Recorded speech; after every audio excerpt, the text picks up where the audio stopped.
Real estate is an awful way for you to actually make money. Option one, you can go buy a single family home for $400,000, the average price in the US, and then you rent it out to somebody. Well, the average rent nets you, profit-wise, about $167 a month. So you're taking a $400,000 risk for a couple $100 a month. Then you take the average small business, you could buy same way you could for buying a piece of real estate. So $400,000 business, you put some money down and get the rest from the SBA or seller financing, and the average small business makes 10 to 15% per year. You're cash flowing tens of thousands of dollars from a business instead of real estate.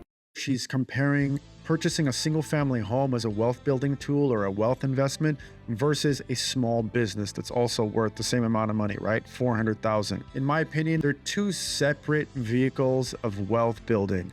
A single family home versus a business, they come with two different risks, two different rewards. Let me first talk to you about loans. Getting a loan on a single family home, a rental property, is very, very easy. Then getting a loan on a small business. She talks about SBA loans. When you guys go into a bank, that bank is going to ask you for financials from that old business owner that you're buying that business off of, their profits, their expenses, and their cash flow. Versus if you're buying a rental property itself, I'm going to go off of potential rent and potential expenses. Obviously, on average, a small business should make more cash flow because it's an active business. A single family home, especially with a property manager, it is technically considered passive income, especially on a United States tax return.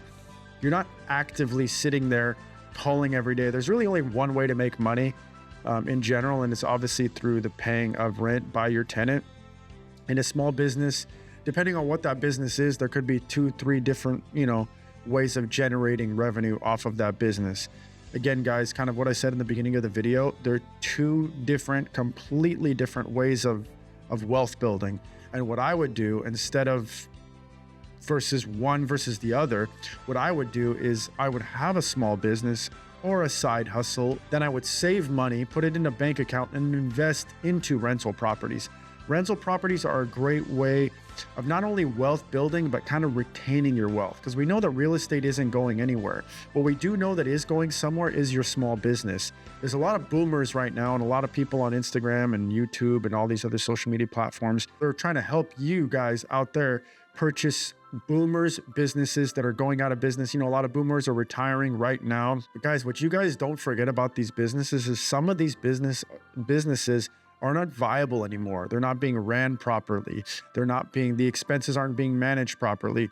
The revenue isn't there, et cetera, et cetera. There's a lot more problems that could happen with a small business, and a small business can turn into zero because it doesn't have any collateral, versus a real estate property does have collateral, which again goes back to my point that they're two separate things that she's trying to compare.